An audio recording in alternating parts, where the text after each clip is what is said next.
you're not here. It's been way too long. If I could lay down beside you, I would, when nothing really matters. Hello Priyan, আসসালামু আলাইকুম। Welcome back to my channel. সবাই কেমন আছেন? আশা করছি আমার সকল ফিওর্সটা ভাইয়ের আপুরা যে যেখানে আছেন ভালো আছেন, সুস্থ আছেন। বরাবরের বন্ধু নতুন একটা ভিডিও নিয়ে হাজির হয়ে গেলাম। আশা করছি ভালো লাগবে। অবশ্যই ভিডিওটা শেষ পর্যন্ত দেখবেন। ঘুম থেকে উঠে ফ্রেশ হয়ে কিচেনে চলে আসছি। এখন হচ্ছে এই যে সকালে নাস্তা বানিয়ে নিচ্ছিলাম, চা আর সাথে হচ্ছে এই যে পরোটা ভেজে নিচ্ছিলাম। প্রতিদিনই দেখা যায় একই রকমের নাস্তা থাকে। আর আয়নের আব্বু হচ্ছে ভোরবেলা হচ্ছে অফিসে চলে গেছে, যার জন্য ভোরবেলা দেখা যায় অনেক টাইমে নাস্তা করেও না। তো আমি আর আয়ন হচ্ছে এখন নাস্তা করে নেব। আমার শাশুড়ি মা ওনরা হচ্ছে করে নিচ্ছে। এখন মা ছেলে মিলে তারপর হচ্ছে সকালে নাস্তাটা করে নিব।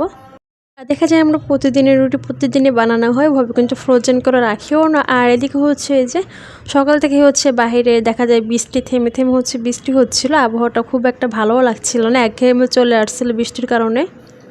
এমনিতে তো বৃষ্টি ভালো লাগে, বাট সবসময় যদি হতে থাকে একটানা 2 থেকে 3 দিন, তখন কিন্তু একঘেয়েমে চলে আসে। তো যাই হোক, এখানে হচ্ছে এই যে টেবিলের এই যে কাপড়টা হচ্ছে ওয়াশ করে নিচ্ছিলাম। ওভাবে মার্কেটে যাওয়া হয় না। আমি যে টেবিলের জন্য হচ্ছে একটা কাপড় এনে এটা বানাবো লেস দিয়ে খুব সুন্দর করে ডিজাইন করে, ওই সময়টাও দেখা যায় পাই না। আর ছোট বেবি নিয়ে যেতেও পারি না, আর ওকে রেখেও কোথাও যেতেও ইচ্ছা করে না, এর জন্য বাইরে যাওয়া হয় না। গেলে হয়তো খুব সুন্দর একটা প্রিন্টের হচ্ছে কাপড় এনে তারপর হচ্ছে লেস দিয়ে বানাতাম। এখন কিন্তু গ্রামীণ চেকের যে প্রিন্টগুলো থাকে টেবিল ক্লথ বানানোর জন্য, ওগুলো কিন্তু এখন বেশ ট্রেন্ডিংও আছে। কাপড় এনে তারপর হচ্ছে বানাতে হবে। তো যাই হোক, রুম গুছিয়ে মেয়েকে খাইয়ে দিয়ে এখন হচ্ছে কিচেনের দিকে চলে যাব। আর এই রুমটা যে গুছিয়ে নিয়েছি, এটা অবশ্য দেখা যায় খুব একটা ভিডিও করা হয় না। আর এই দেখেন শোকেস ভর্তি কত কাচের জিনিস। এগুলো দেখা যায় সবসময় বের করা হয় না, মাঝে মাঝে হয়তো দেখা যায় বের করে যদি কোনো মেহমান অতিথি আসে। এছাড়া দেখা যায় ভিডিওর জন্য আমার যে এক্সট্রা যেগুলো আছে ক্যাবিনেটের ভিতরে, ওগুলো কিন্তু ইউজ করে থাকি। কিচেনে চলে আসছি। তো দুপুরে রান্না করার আগে এখানে কিচেনে যে কাউন্টার টপটা আছে এটা হচ্ছে একটু গুছিয়ে নেব, একদম অগোছালো হয়ে আছে। একে তো ভাড়া বাসার কিচেন, তারপর হচ্ছে দেখতে খুব একটা সুন্দরও না। আর আমি যে এটা মেকওভার করব কিংবা দেখা যায় বিভিন্ন রকমের কিন্তু এখন ওয়াল স্টিকার পাওয়া যায়, কিংবা আমি যে রং তুলি করব সেটাও কিন্তু করতে পারছি না। আর তাছাড়া যদি এই বাসায় বেশি দিন থাকার ভাবে প্ল্যানিং হতো তাহলে হয়তো করতাম। তো রিসেন্টলি হচ্ছে কোথাও অন্য কোথাও শিফট হওয়ার প্ল্যানিং চলছে, এর জন্য আর করাও হচ্ছে না। তো যেরকমের আছে এভাবে হচ্ছে আমি একটু গুছিয়ে নিচ্ছি।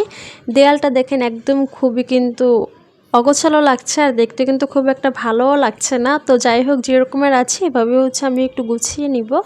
যেহেতু কাউন্টার টপে দেখা যায় রান্নার টাইমে অনেক জিনিসপত্র রাখতে হয়, কাটাকুটি করতে হয়, এর জন্য খুব বেশি কিছু রেখে এখানে হিজিবিজি করব না।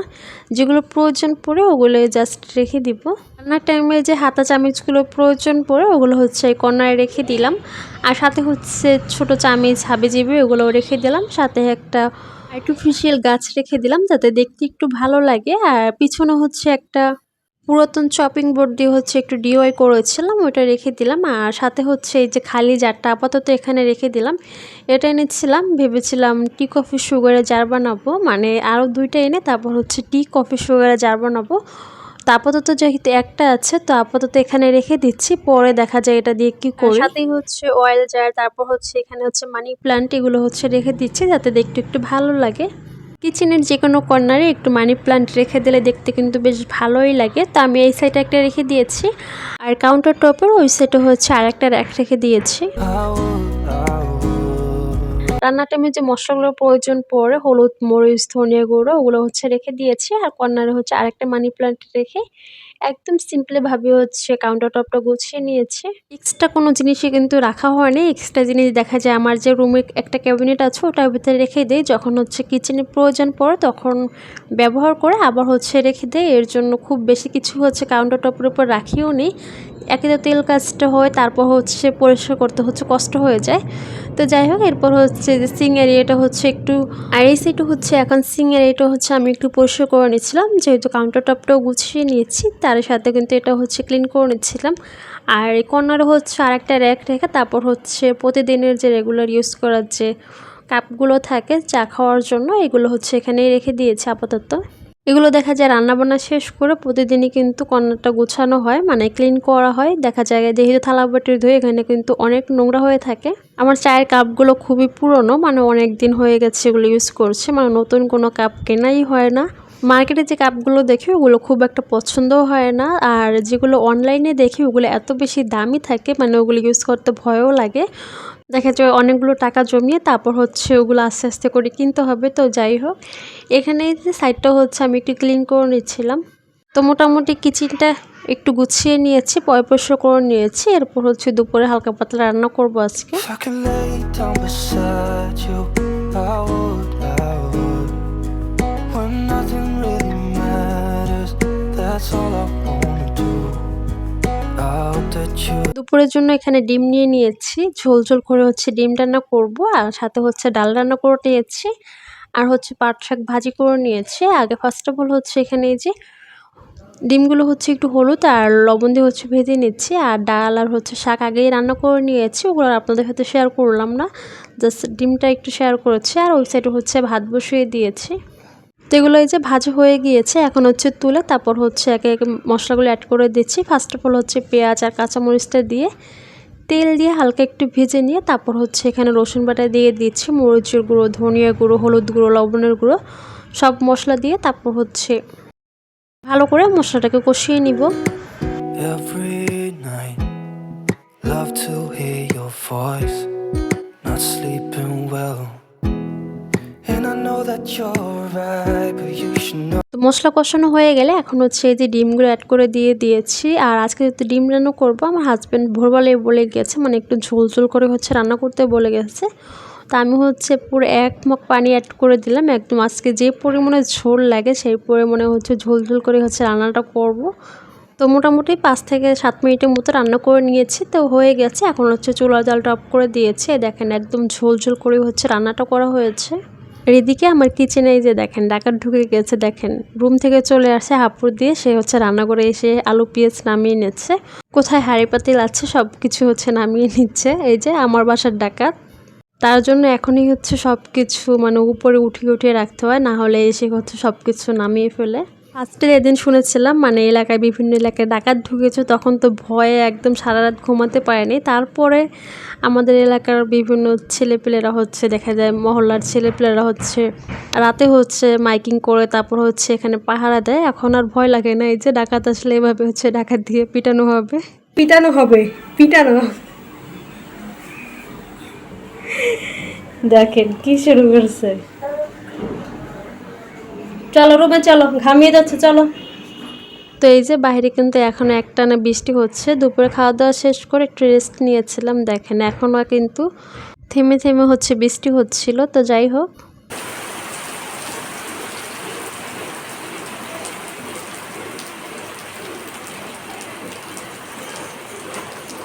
যেহেতু বাইরে বৃষ্টিও হচ্ছিল, একটু ঠান্ডা ঠান্ডা আবহাওয়া ছিল, তো ভাবলাম হচ্ছে কিছু পেঁয়াজু বানিয়ে ফেলি। এখানে হচ্ছে মসুর ডাল নিয়ে নিয়েছি, 1 কাপের মতো হচ্ছে ডাল, তারপর হচ্ছে আমি ভিজিয়ে নেব। এর সাথে হচ্ছে অল্প পরিমাণে হচ্ছে পোলাও চাল অ্যাড করে দিব। পেঁয়াজুটা দেখা যায় সেই রমজান মাস ছাড়া তো খাওয়াই হয় না, তো এখন যেহেতু বৃষ্টি হচ্ছে এই উপলক্ষে কিন্তু দেখা যায় 2-1 বার বানিয়ে ফেলেছে অলরেডি। যেখানে সাথে কিছু হচ্ছে চালও অ্যাড করে দিয়েছিলাম। এখন হচ্ছে পানি দিয়ে কিছুক্ষণ ভিজিয়ে রেখে যখন একটু ফুটে গিয়েছে এরপর হচ্ছে আমি ওয়াশ করে নিচ্ছি। এখন হচ্ছে ব্লেন্ডারে দিয়ে তারপরে যে ব্লেন্ড করে নিয়ে আসছি, একটু বেশি করে হচ্ছে ব্লেন্ড করে নিয়েছিলাম। আমি হচ্ছে কিছুটা হচ্ছে এখন পাকোড়া ভাজবো আর কিছুটা হচ্ছে আমি ডিপ ফ্রিজে রেখে দেবো, অন্য কখনো হচ্ছে খেতে ইচ্ছে করলে তখন কিন্তু নামিয়ে ঝটপটভাবে কিন্তু বানানো যাবে। এখানে হচ্ছে আমি একে একে পেঁয়াজ কুচি, তারপর হচ্ছে কাঁচামরিচ, ধনিয়া, মরিচের গুঁড়ো, হলুদ গুঁড়ো, লবণ সব কিছু দিয়ে এখন হচ্ছে ভালো করে হচ্ছে মাখিয়ে দিচ্ছি। যেহেতু এটা ব্লেন্ডার করেছিলাম একদম খুব অল্প সময় কিন্তু একদম এটা মিহি হয়ে গিয়েছে। আর যেহেতু এটার ভিতরে আমি কিছু চালও অ্যাড করে দিয়েছিলাম, এটা কিন্তু আরও খুব বেশি ক্রিস্পি হবে। তো মাখানো হয়ে গিয়েছে আর তেলটাও কিন্তু গরম হয়ে গেছে। এখন হচ্ছে আমি অল্প অল্প ছোট ছোট করে হচ্ছে দিয়ে দিচ্ছি।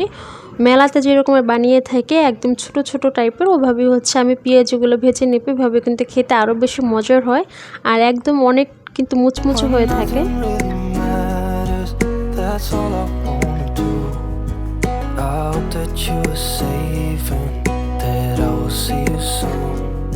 If I can lay down beside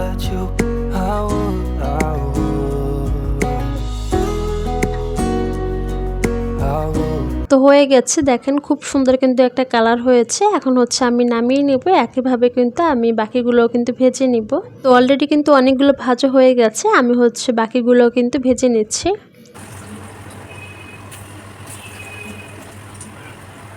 এখন দেখা যায় ননস্টিক ছাড়া কিন্তু ইউজ করতে পারি না, বাট এই যে আগের যুগের সেই যে লোয়ার কড়াইটা, এটা কিন্তু অনেক সুন্দর, কিন্তু সব কিছু কিন্তু ভাজা পোড়া করা যায়। তো যাই হোক, এখানে কিন্তু এই যে সবগুলো কিন্তু ভেজে নিয়েছি। আর দেখেন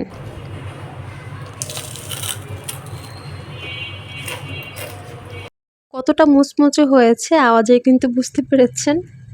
আর সাথে হচ্ছে এই যে চা নিয়ে নিয়েছি, মানে বৃষ্টির ভিতর হচ্ছে চা, আর সাথে যদি এরকমের পেঁয়াজও থাকে তাহলে আর কি লাগে বলেন।